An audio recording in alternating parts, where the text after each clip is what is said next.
التسبیح نفل عبادات میں انتہائی اہم ترین عبادت ہے جو سرور دو عالم صلی اللہ علیہ وآلہ وسلم نے اپنے چچا جان سیدنا عباس بن عبد المطلب رضی اللہ تعالی عنہ کو بطور تحفہ کے سکھائی۔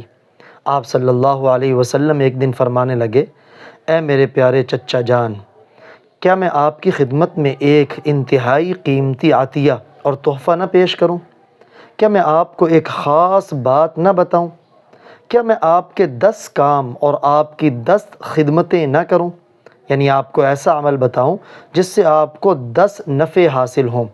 جب آپ اس عمل کو کریں گے تو اللہ جل شانہ آپ کے سارے گناہ معاف کر دیں گے، اگلے بھی پچھلے بھی، پرانے بھی اور نئے بھی، بھول چوک سے ہونے والے گناہ بھی اور جان بوجھ کے کیے جانے والے گناہ بھی، صغیرہ گناہ بھی کبیرہ گناہ بھی، چھپ کے کرنے ہوئے گناہ بھی اور کھلے عام اعلانیہ ہونے والے گناہ بھی۔ وہ عمل صلاۃ التسبیح ہے۔ اے میرے پیارے چچا جان، اگر آپ سے ہو سکے تو روزانہ اس نماز کو پڑھیں۔ اگر روزانہ نہ پڑھ سکیں تو ہر جمعہ کے دن پڑھ لیا کریں۔ اگر آپ یہ بھی نہ کر سکیں تو سال میں ایک دفعہ اس نماز کو پڑھ لیا کریں، اور یہ بھی نہ ہو سکے تو کم از کم زندگی میں ایک بار ہی اس نماز کو پڑھ لیں۔ یہ روایت سنن ابی داود اور سنن ابن ماجہ کے اندر ہے۔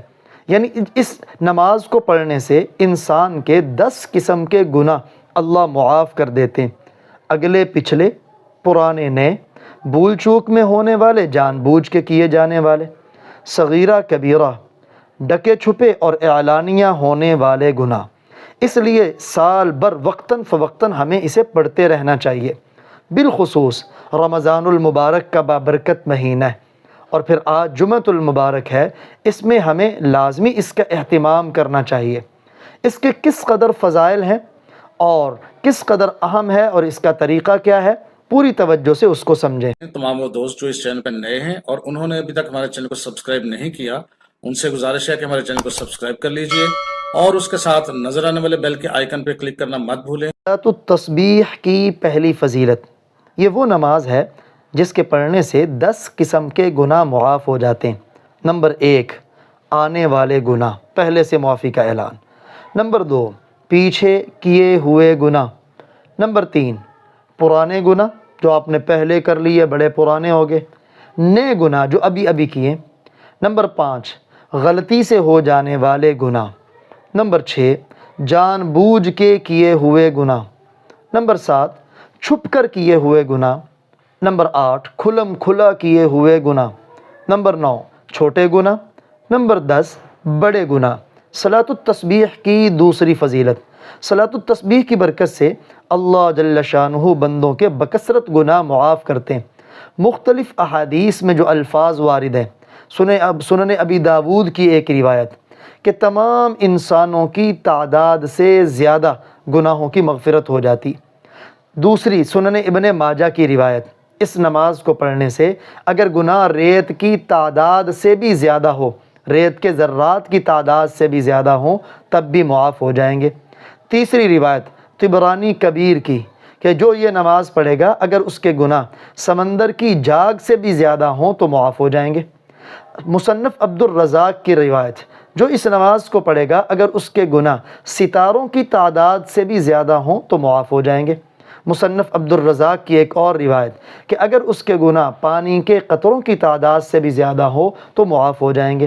ایک اور روایت مصنف عبد الرزاق کی کہ اگر اس کے گناہ دنیا کے تمام دنوں سے بھی زیادہ ہوں تب بھی معاف ہو جائیں گے۔ کتنا اہم عمل ہے۔ صلاۃ التسبیح کی تیسری فضیلت کہ یہ ایک بہترین تحفہ ہے، بخشش اور بہترین خوشخبری ہے۔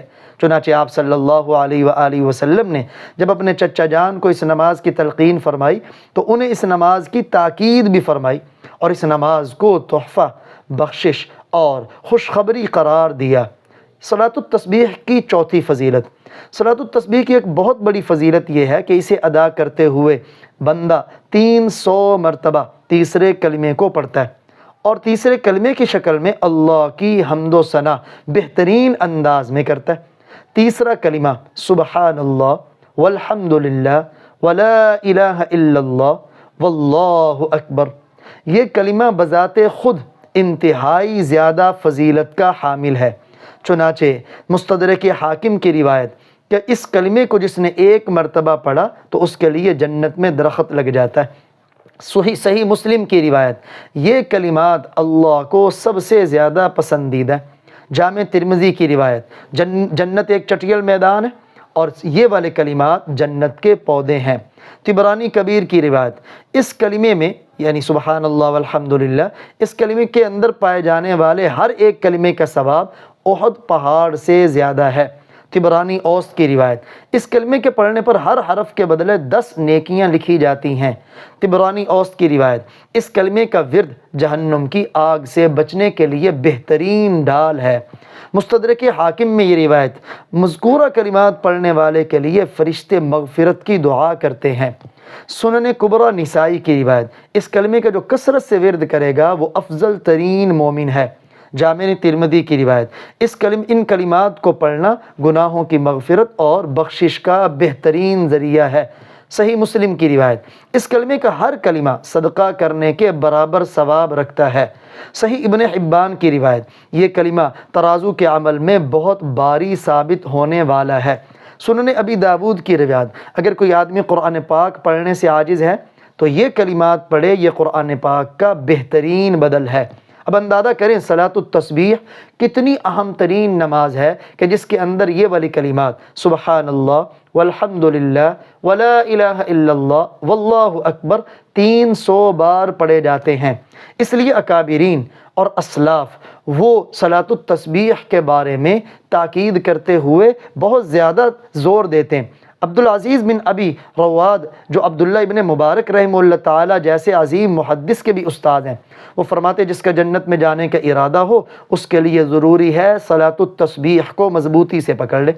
حضرت ابو عثمان وہ فرماتے، یہ ایک بہت بڑے زاہد تھے کہ میں نے مصیبتوں اور غموں کو ختم کرنے کے لیے صلاۃ التسبیح سے بہتر کوئی چیز نہیں دیکھی۔ علامہ تقی الدین سبکی رحمہ اللہ تعالیٰ فرماتے ہیں جو شخص اس نماز کی فضیلت و اہمیت کو سن کر بھی غفلت اختیار کرے وہ دین کے بارے میں سستی کرنے والا ہے، صلحاء کے کاموں سے دور ہے، اس کو پکا آدمی نہ سمجھنا چاہیے۔ امام حاکم رحمہ اللہ تعالیٰ نے لکھا، اس حدیث کے صحیح ہونے پر یہ دلیل ہے کہ تبع تابعین کے زمانے سے ہمارے زمانے تک مقتدی حضرات یعنی بڑے اور اکابرین اس پر مداومت کرتے آئے اور لوگوں کو تعلیم دیتے آئے، جن میں عبداللہ ابن مبارک رحمہ اللہ تعالیٰ بھی ہیں۔ اب صلاۃ التسبیح ہے کیا؟ یہ 4 رکعت والی نماز ہے جس میں سبحان اللہ والحمدللہ ولا الہ الا اللہ واللہ اکبر نماز کے علاوہ 300 مرتبہ اس تسبیحات کو پڑھنا پڑتا ہے۔ صلاۃ التسبیح پڑھنے کا طریقہ، اس کے 2 طریقے احادیث میں مذکور ہیں، دونوں میں آپ کے سامنے عرض کر دیتا ہوں۔ پہلا طریقہ، 4 رکعت صلاۃ التسبیح کی نماز پڑھ کر نیت کر کے اللہ اکبر پڑھ لیں اور ہاتھ باندھ لیں، پھر ثنا پڑھیں سبحانک اللہم جو نماز میں پڑھی جاتی، پھر اعوذ باللہ یعنی تعوذ پڑھیں، پھر تسمیہ یعنی بسم اللہ پڑھیں، پھر سورہ فاتحہ اور اس کے ساتھ کوئی بھی قرآن پاک کی سورت پڑھیں، پھر 15 بار ان کلمات کو کہیں سبحان اللہ والحمدللہ ولا الہ الا اللہ واللہ اکبر۔ جب یہ 15 بار آپ کہہ لیں پھر رکوع میں چلے جائیں۔ رکوع میں جانے کے بعد جو آپ کی تسبیح ہے سبحان ربی العظیم اسے 3 مرتبہ پڑھنے کے بعد پھر وہی کلمات سبحان اللہ والحمدللہ ولا الہ الا اللہ واللہ اکبر ان کو 10 مرتبہ پڑھیں۔ پھر رکوع سے آپ کھڑے ہو کر جب سمیع اللہ لمن حمیدہ ربنا لک الحمد کہہ لیں، پھر ان کلمات کو یعنی سبحان اللہ والحمدللہ ولا الہ الا اللہ ان تسبیحات کو پھر 10 مرتبہ کہے، پھر اللہ اکبر کہتے ہوئے سجدے میں چلا جائے۔ سجدے کی جو تسبیحات ہیں سبحان ربی الاعلیٰ اسے پڑھنے کے بعد پھر ان تسبیحات کو 10 مرتبہ پڑھے، پھر سجدے سے اٹھے تو درمیانی 2 سجدوں کے درمیانی کیفیت کو کہتے ہیں جلسہ، اس میں بیٹھ کر بھی دوبارہ 10 مرتبہ ان تسبیحات کو کہے، پھر دوسرے سجدے میں جا کر سبحان ربی الاعلیٰ 3 بار پڑھنے کے بعد ان تسبیحات کو پھر 10 مرتبہ کہے، یہ 65 بار ہو گئی۔ اب دوسرے سجدے سے جب اٹھے تو سیدھا کھڑا نہ ہو، حالانکہ ویسے سیدھا کھڑا ہوا جاتا ہے، بلکہ بیٹھ جائے اور 10 مرتبہ انہی تسبیحات کو پڑھنے کے بعد پھر دوسری رکعت کے لیے کھڑا ہو۔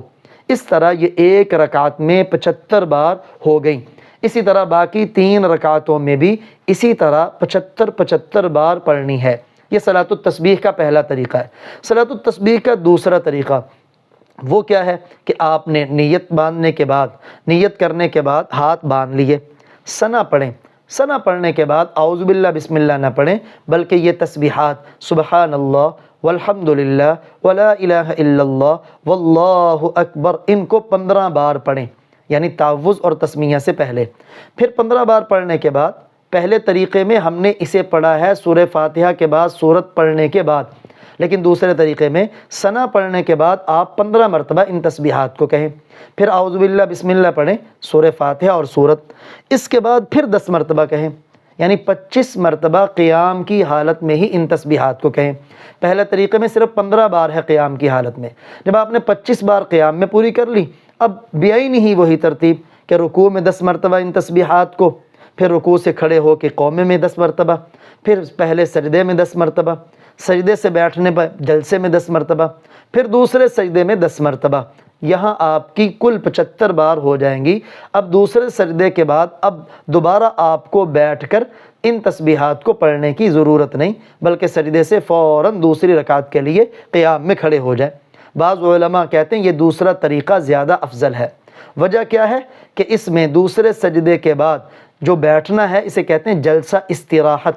احناف کے ہاں جلسہ استراحت یہ افضل نہیں ہے، تو چونکہ اس میں جلسہ استراحت نہیں، لیکن چونکہ دونوں تسبیحات کا دونوں طریقوں کا ثبوت ہے، اس لیے کبھی پہلے طریقے پہ پڑھ لیں اور کبھی دوسرے طریقے پہ پڑھ لیں۔ آج چونکہ جمعۃ المبارک ہے اور رمضان المبارک کا جمعہ ہے، اس کا بہترین وقت وہ زوال کے بعد ہے، یعنی جمعے سے پہلے جیسے ہی زوال کا وقت ہو جائے، مکروہ وقت ختم ہو جائے، آپ اس نماز کو ادا کر سکتے ہیں، اور یہ اس کا بہترین وقت ہے۔ اللہ ہمیں اس کا اہتمام کرنا